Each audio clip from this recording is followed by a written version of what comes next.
നമസ്കാരം. പഹൽഗാം ആക്രമണത്തിന് ഇന്ത്യ മറുപടി നൽകി കഴിഞ്ഞു. തിരിച്ചടിക്കുമെന്ന് പാകിസ്ഥാൻ അവകാശവാദം ഉന്നയിക്കുന്നത് പിടിച്ചു നിൽക്കാനുള്ള വെറും തള്ളു മാത്രമാണെന്നാണ് വിലയിരുത്തപ്പെടുന്നത്.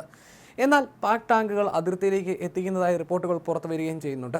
അങ്ങനെ ഏതെങ്കിലും തരത്തിൽ പാകിസ്ഥാൻ വീണ്ടും പ്രകോപനം തുടർന്നാൽ ഇന്ത്യ തിരിച്ചടിക്കാനും മടിക്കില്ല. അതിനുള്ള സൂചന വിദേശകാര്യ സെക്രട്ടറി വിക്രം മിശ്രി ഇന്നലെ നൽകിയിരുന്നു.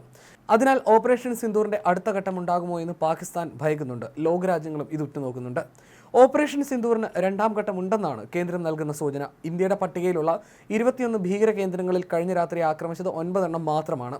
പാകിസ്ഥാൻ സൈനിക കേന്ദ്രങ്ങളടക്കം ആക്രമിക്കാൻ മടിക്കില്ലെന്ന് ഇന്ത്യ മുന്നറിയിപ്പ് നൽകുകയും ചെയ്തു. സാധാരണക്കാരെ ആക്രമിച്ചാൽ തക്കതായി തിരിച്ചടി നൽകാൻ സൈന്യത്തിന് സ്വാതന്ത്ര്യവും നൽകി. ഇന്ന് സർവകക്ഷി യോഗം ഡൽഹിയിൽ ചേരുന്നുണ്ട്. പ്രധാനമന്ത്രി നരേന്ദ്രമോദിയുടെ അധ്യക്ഷതയിലാണ് യോഗം. പഹൽഗാമിലെ ഭീകരാക്രമണത്തിന്റെ മറുപടി ഓപ്പറേഷൻ സിന്ദൂരിൽ അവസാനിക്കില്ല എന്ന് വ്യക്തമാക്കുകയാണ് ഇന്ത്യ. ഇനിയും പാക് പ്രകോപനമുണ്ടായാൽ ശക്തമായി തിരിച്ചടിക്കാനാണ് നീക്കം.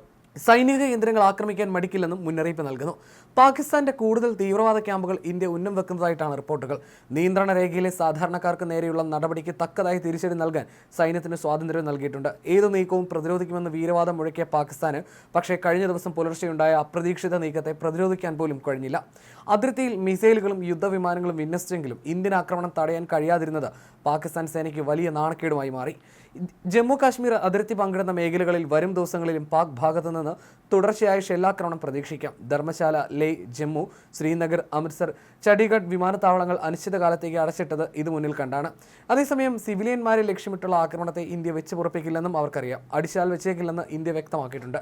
അതിനിടെ ഇന്ത്യ പിന്നോട്ട് പോയാൽ ചർച്ച നടത്തി സംഘർഷം പരിഹരിക്കാമെന്ന് പാകിസ്ഥാൻ പ്രതിരോധ മന്ത്രി ഖ്വാജ ആസിഫ് പ്രതികരിച്ചിരുന്നു. എന്നാൽ തിരിച്ചടിക്ക് തങ്ങൾ തയ്യാറാണെന്ന് അദ്ദേഹം പിന്നീട് സ്വകാര്യ ചാനലിനോട് പറയുകയും ചെയ്തു. കൃത്യമായ രഹസ്യ വിവരങ്ങളുടെ അടിസ്ഥാനത്തിലായിരുന്നു ഓപ്പറേഷൻ സിന്ദൂർ എന്ന പേരിട്ട സൈനിക നീക്കം.